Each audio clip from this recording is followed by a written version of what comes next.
Well, all right. It's been busy here at Sumo Diecast, and we've got our 454 all finished up and detailed.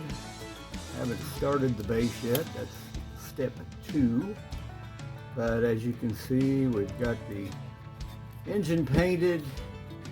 Details like the injectors have been added. The fan belt, the pulleys, went ahead and went with the exhaust manifolds rather than the one with the headers. I just thought they looked beefier and would let that engine breathe better. Got a little chrome trim on the valve covers. Went with a nice soft iron, which came out a little glossy considering it's flat, for the top of it. Aluminum on the intake and various other pieces.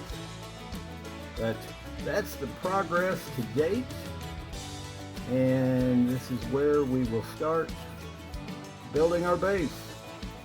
So everybody, please stay tuned.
Well, we've been hard at work working on our little 70 Chevelle SS.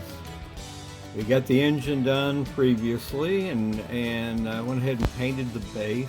I did the base or the frame and the body pans in a satin, a RUSTOLEUM satin black, I believe it was.